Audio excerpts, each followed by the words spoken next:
A former spiritual director of mine would end our session with two questions. He would ask, "What do you want to ask of God?" And, "What does God want to tell you?"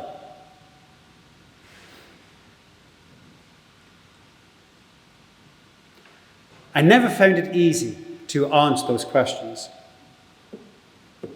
What does God want me to hear? It can be so difficult to stop and listen, and then actually believe God is talking to me. Right here, right now. And yet this is at the heart of our faith. We believe in a God who speaks to us daily, who calls us, listens to us, loves us, and longs for us. Our image of God, our expectations of God, they shape our ability to listen and respond. It can be difficult to listen to another person if they do not act and speak in a way we expect. In the voice and heart of Peter, his expectations about the future are laid bare. In his great confession before this Transfiguration scene, "You are the Messiah of God," Peter also reveals his expectations of the Christ in response to Jesus' prediction of suffering, death, and resurrection. For Peter, suffering cannot be a part of the tapestry of God's life. Glory is in victory over an enemy. It isn't to be found in God embracing the darkness of life and transforming it into light. Jesus' rebuke of Peter within almost the same breath displays the divergence in how both men envisioned their future in God. Their beliefs about the future shaped their behavior and their decisions. Peter wants to avoid Jerusalem. It's good to be here, let's stay here. Jesus fixes his face to Jerusalem. As human beings, our beliefs about the future can create anxiety or motivation in the present. Fear of a negative future outcome may motivate us to take preventative actions. Let's not do that. Let's not go there.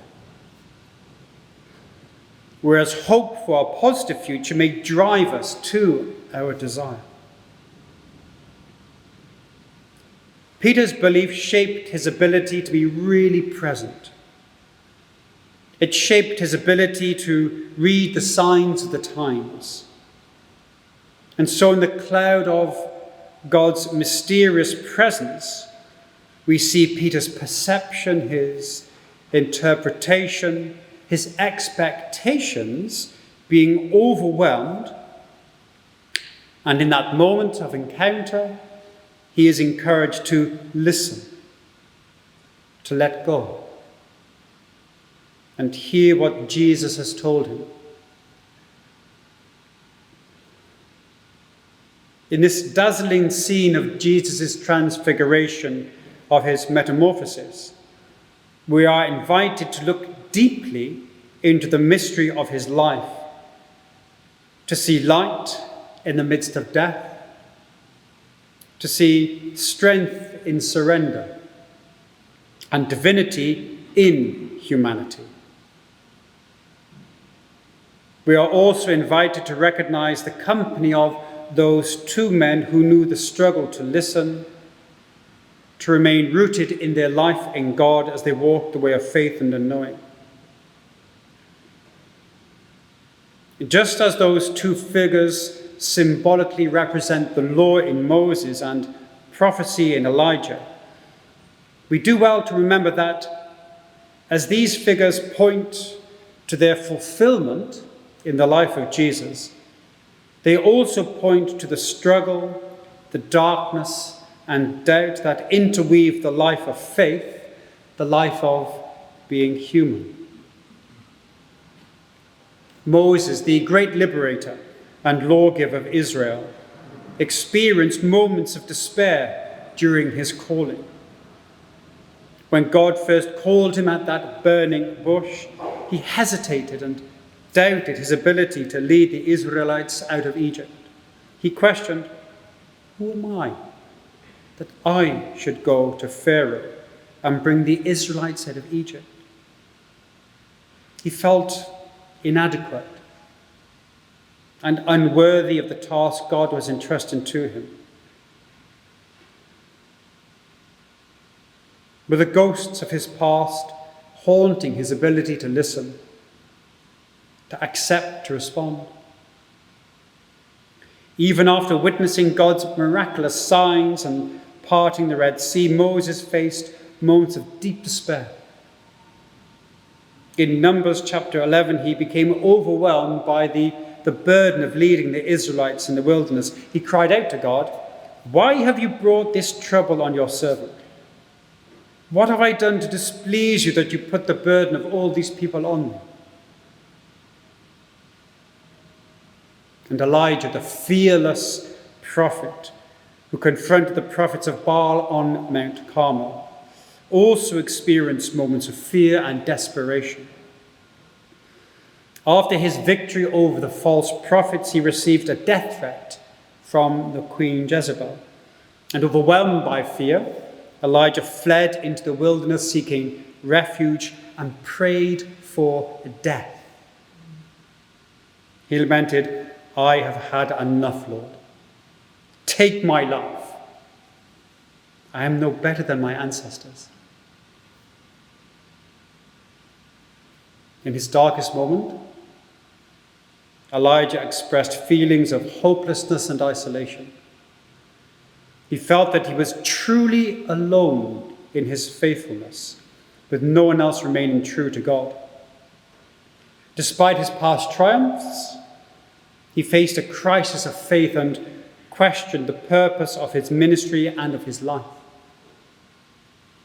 And yet it was in those moments of despair, doubt and fear, in the midst of unknowing and uncertainty, both of those men experienced God's unexpected presence.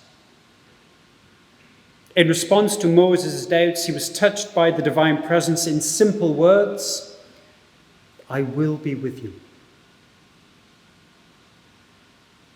For Elijah, God did not speak through dramatic displays like earthquakes or fire, but a gentle whisper. Communion with God was tasted in uneventful peace. This is the reality that enveloped Jesus on that mountain. It was the life that knew the glory of God through the life that had been wounding. Maybe this is what Peter, James, and John needed to pay attention to. Later, it's the scene in the upper room after the resurrection where the body of Jesus displays the wounds of his passion. The nail holes still there. New life holds on to all that went before it. Nothing is forgotten or lost. And pay attention we must. And how difficult I find that today, where the pace of life is exhausting, where our societies are being encouraged to remain busy, growing, becoming wealthier, becoming more, in a finite world and a finite planet. There isn't much encouragement to be still and to look and look and look. Even in the face of an emergency climate, of ever more families struggling to survive. Listen was the invitation to Peter, James, and John. Listen. The one who is the source of all is drawing us into the mystery of the one who is the life, the truth, the way. And he's drawing us into the life and death we all share, where the expectations of our lives need to be reshaped by the small, still breeze, the whisper, and those simple words, I will be with you. The whisper of God is the power of life. The light of God is the path in the darkness. And the transfiguration of Jesus is the womb of God, giving birth to a new vision of what it is to be human and divine.